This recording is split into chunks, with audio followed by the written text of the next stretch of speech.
जैसे कि आप सभी को पता ही होगा, इस भारत में ऐसे ऐसे महापुरुषों ने जन्म लिया है कि उनकी वीर गाथाएँ आज भी गाई जाती हैं।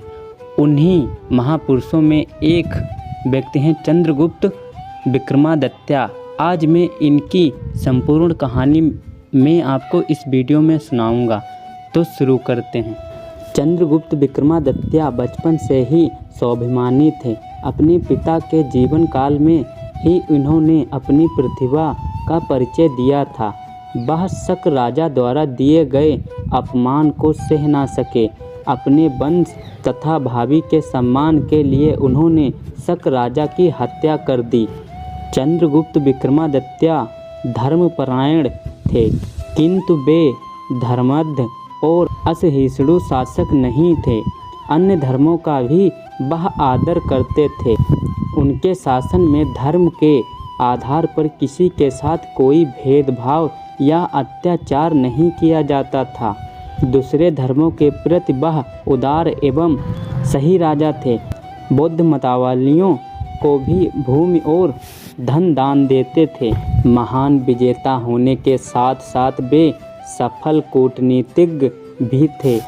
वे जानते थे कि सुदूर दक्षिण के राज्यों पर नियंत्रण नहीं रखा जा सकता, इसलिए उन्होंने दक्षिण के राजाओं से वैवाहिक संबंध स्थापित किए, जिससे उनके राज्य पर दक्षिण से आक्रमण का भय समाप्त हो गया।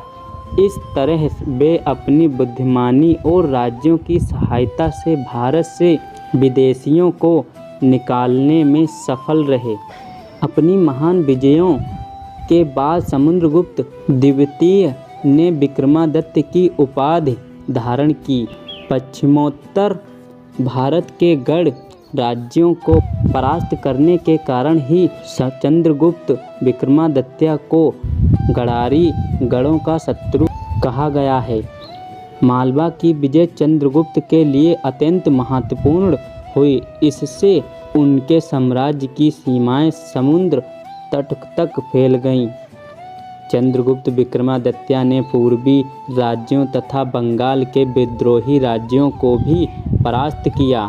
इस तरह उनका साम्राज्य पश्चिम में पंजाब से लेकर पूर्व में बंगाल तक और उत्तर में कश्मीर की दक्षिण सीमा से लेकर दक्षिण पश्चिम में काठियावाड़ तक गुजरात तक फैल गया। उनके शासन में शांति, सुव्यवस्था और समृद्धि थी। चंद्रगुप्त विक्रमादित्य कला और संस्कृति के प्रति अनुराग रखते थे। उन्होंने विद्वानों को पूरा संरक्षण प्रदान किया। वह स्वयं विद्वानों का आदर करते थे। कहा जाता है कि उनके दरबार में नवरत्न थे। कालिदास उन नवरत्नों में श्रेष्ठ थे।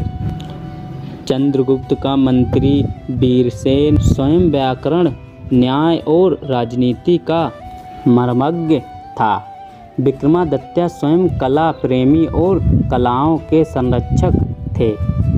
गुप्त काल में कला के विकास में उनका सर्वाधिक महत्वपूर्ण योगदान है। चंद्रगुप्त द्वितीय के लिए विक्रमादित्य सिंह, विक्रम, परम भागवत और गढ़ारी उपाधियों का प्रयोग किया गया है। वे एक पराक्रमी योद्धा और सफल विजेता थे। वे सचमुच गुप्त साम्राज्य के निर्माता थे। दिल्ली के मेहरौली नामक स्थान पर स्थित लोहे की लाट आज भी चंद्रगुप्त विक्रमादित्य की महान उपलब्धियों की याद दिलाती है। चीनी यात्री फाहियान चंद्रगुप्त विक्रमादित्य के शासनकाल में ही भारत आया था। वह 6 वर्ष तक भारत में रहा। फाहियान ने तत्कालीन भारत की राजनीतिक, सामाजिक और धार्मिक दशा का बहुत सुंदर वर्णन किया है।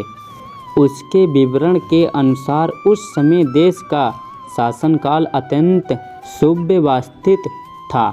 लोग शांतिपूर्ण और समृद्धिशाली जीवन बिता रहे थे।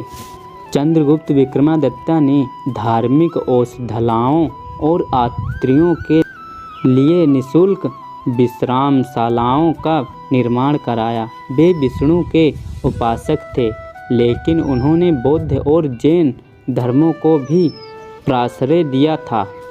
उस समय भारत के लोग धनी, धर्मात्मा और विद्याप्रेमी थे। चंद्रगुप्त विक्रमादित्य अत्यंत न्यायप्रिय शासक थे।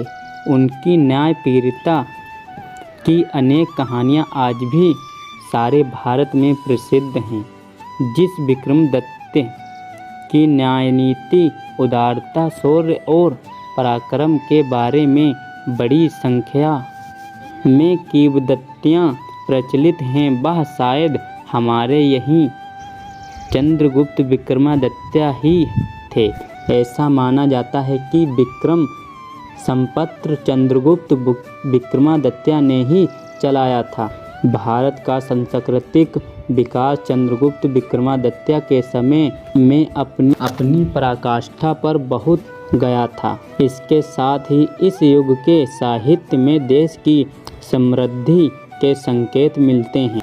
इस तरह अपने पराक्रम, सुव्यवस्थित शासन, धार्मिक सहिष्णुता, विद्यानुराग तथा कला प्रेम के द्वारा चंद्रगुप्त विक्रमादित्य ने एक महान युग की महान संस्कृति के विकास और समृद्धि में स्मरणीय योगदान दिया। इसलिए चंद्रगुप्त विक्रमादित्य का नाम भारतीय इतिहास में स्वर्णाक्षरों में अंकित है और गुप्त वंश का शासनकाल भारत के इतिहास का स्वर्ण युग कहलाता है।